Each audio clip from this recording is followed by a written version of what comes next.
അപ്പോൾ ഗൗരിശങ്കരത്തിന്റെ എല്ലാ പ്രിയപ്പെട്ട പ്രേക്ഷകർക്കും മെട്രോ സ്റ്റാറിലേക്ക് സ്വാഗതം. അപ്പോൾ എന്തായാലും നമ്മുടെ ശങ്കറിന്റെയും ഗൗരിയുടെയും ജീവിതത്തിൽ പല പ്രതീക്ഷിത സംഭവങ്ങളാണ് നടന്നുകൊണ്ടിരിക്കുന്നത്. അപ്പോൾ ഇതിന് മുന്നോടിയായിട്ട് എന്തൊക്കെ പ്രശ്നങ്ങളായിരിക്കും ഇനി ഗൗരി നേരിടാൻ പോകുന്നത് എന്ന് നമുക്ക് നോക്കാം. അതിന് മുൻപ് ആദ്യമായിട്ടാണ് ഈ ചാനൽ കാണുന്നതെങ്കിൽ തീർച്ചയായിട്ടും സബ്സ്ക്രൈബ് ചെയ്യുക.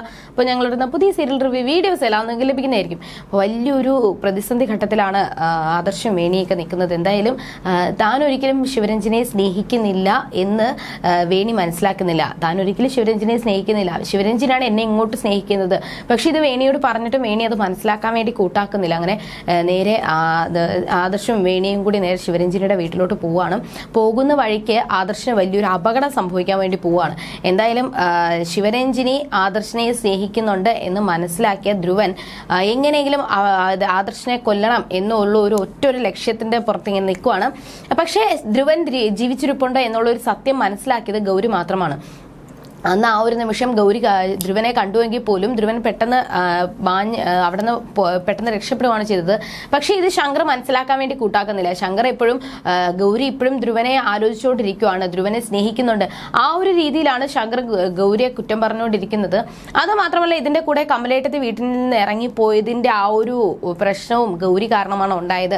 ഗൗരി കാരണമാണ് അവരുടെ ജീവിതം ഇങ്ങനെ ആകാൻ കാരണം എന്നൊക്കെ വിചാരിച്ചുകൊണ്ട് രാധാമണിയും മഹാദേവനും ശേഖരനും എല്ലാവരും പറയുന്ന അപ്പാടെ വിശ്വസിച്ചുകൊണ്ട് ശങ്കർ ഗൗരിയെ അകറ്റി നിർത്താൻ വേണ്ടിയിട്ടാണ് ശ്രമിക്കുന്നത്. ഈ സമയത്ത് എങ്ങനെയെങ്കിലും ഗൗരിയെ കൊല്ലണം എന്ന് ആദ്യം വിചാരിച്ചുകൊണ്ടിരുന്ന ധ്രുവൻ പിന്നെ പെട്ടെന്നാണ് ആദർശനെ കൊല്ലാം എന്ന് കഴിഞ്ഞാൽ മാത്രമേ ശിവരഞ്ജിനെ എനിക്ക് കിട്ടത്തുള്ളൂ എന്ന് മനസ്സിലാക്കി ആദർശനെ കൊല്ലാൻ വേണ്ടി വലിയൊരു ചതിക്കുഴി തന്നെ ഒരുക്കി വെച്ചിട്ടുണ്ട്. ഇതൊന്നും മനസ്സിലാക്കാതെ വേണിയും ആദർശമൊക്കെ ഒരു യാത്ര പോയിക്കൊണ്ടിരിക്കുകയാണ്. എന്നാൽ ഒരുപാട് കാര്യങ്ങൾ പറഞ്ഞ് മനസ്സിലാക്കാൻ വേണ്ടി ഗൗരി ശ്രമിക്കുന്നുണ്ടെങ്കിലും ശങ്കർ അതൊന്നും കേൾക്കാൻ വേണ്ടി കൂട്ടാക്കാതെ മഹാദേവന്റെ ആ ഒരു കാര്യങ്ങൾ മാത്രം, മഹാദേവന്റെ ഓരോ കാര്യങ്ങൾ ഗൗരിയെ തകർക്കാൻ വേണ്ടിയിട്ട് അല്ലെങ്കിൽ ഗൗരിയും ശങ്കറും അകലാൻ വേണ്ടിയിട്ട് കിട്ടുന്ന അവസരങ്ങളൊന്നും മഹാദേവനോ രാധാമണിയോ ഒന്നും പാഴാക്കാറില്ല. അപ്പോൾ ഗൗരിയെ കുറിച്ച് ഒരുപാട് കുറ്റങ്ങളൊക്കെ അവരെ കുറിച്ച് പറയുകയും അങ്ങനെ അവസാനം ഗൗരി ശങ്കർ എല്ലാവരും ആഹാരമൊക്കെ കഴിക്കാനായിട്ട് കൂടിയിരിക്കുമ്പോൾ ഗൗരി ആഹാരം വിളമ്പി കൊടുക്കാൻ വേണ്ടി പോവാണ്. അപ്പൊ ശങ്കർ ആദ്യം വേണ്ട എന്ന് പറഞ്ഞ് ഗൗരി അകറ്റി നിർത്തുന്നുണ്ട്. അത് കഴിഞ്ഞതിന് ശേഷം രാധാമണിയും ശേഖരനും മഹാദേവനും ഒക്കെ കൂടി ഗൗരിയെ കുറിച്ച് ഓരോ കുറ്റങ്ങളൊക്കെ പറഞ്ഞ് ശങ്കറിന്റെ മനസ്സിൽ ഓരോ കള്ളങ്ങളും ഇങ്ങനെ അടിച്ചമർത്തി വെക്കാൻ വേണ്ടി ശ്രമിക്കുമ്പോൾ ഗൗരി ഓരോ കാര്യങ്ങൾ പറയുമ്പോഴും ശങ്കർ അവിടെ കേൾക്കാൻ വേണ്ടി കൂട്ടാക്കാതെ ഗൗരി ഒരുപാട് ദേഷ്യപ്പെട്ട് അവരുടെ എല്ലാവരുടെയും മുന്നിൽ വെച്ച് ഒരുപാട് വഴക്ക് പറഞ്ഞിട്ട് ശങ്കർ വീട്ടിൽ നിന്ന് ഇറങ്ങി പോവാണ് ചെയ്യുന്നത്. പക്ഷേ ഗൗരി അത്രത്തോളം സങ്കടപ്പെട്ട്, കാരണം ഞാൻ എത്രയൊക്കെ സ്നേഹിച്ചിട്ടും ശങ്കർ അത് മനസ്സിലാക്കുന്നില്ലല്ലോ എന്നൊക്കെ ആലോചിച്ച് ഭയങ്കര സങ്കടത്തിൽ നിൽക്കുവാണ്. എന്നാൽ ശങ്കറിന് ദേഷ്യമാണ്, കാരണം ധ്രുവനെ കുറിച്ച് ഗൗരി അത്രത്തോളം ആലോചിക്കുന്നു, പക്ഷെ എന്നെ കുറിച്ച് ഒരു കാര്യങ്ങളും ആലോചിക്കുന്നില്ല. പിന്നെ എല്ലാ കാര്യങ്ങളും അവൾ കയറി ഇടപെടുന്നുണ്ട്. വീട്ടില് അവള് കാരണം ആ ഒരു സമാധാനം തന്നെ നഷ്ടപ്പെടുന്നു എന്നൊക്കെ മനസ്സിലാക്കിയിട്ട് ശങ്കർ ഒരുപാട് വഴക്ക് പറയുകയും ഒരുപാട് പ്രശ്നങ്ങൾ ഉണ്ടാക്കുകയും അങ്ങനെ ശങ്കർ ഇങ്ങനെ നിൽക്കുന്ന സമയത്ത് ഓരോ കാര്യങ്ങൾ ആലോചിച്ച് ദേഷ്യം വന്ന് ശങ്കർ അവിടെ ഒരു മരത്തിൽ കൈ കയറിയിട്ട് ഇടിക്കുന്നുണ്ട്. എന്നിട്ട് ആ ഒരു ദേഷ്യമൊക്കെ ആ ഒരു മരത്തിൽ തീർക്കുവാണ്. എന്നാൽ ഈ ഒരു സമയം ആദർശം വേണിയും കൂടി യാത്ര പോയിക്കൊണ്ടിരിക്കുന്ന സമയത്ത് വേണിക്ക് കരിക്ക് വേണമെന്ന് പറയുന്നുണ്ട്.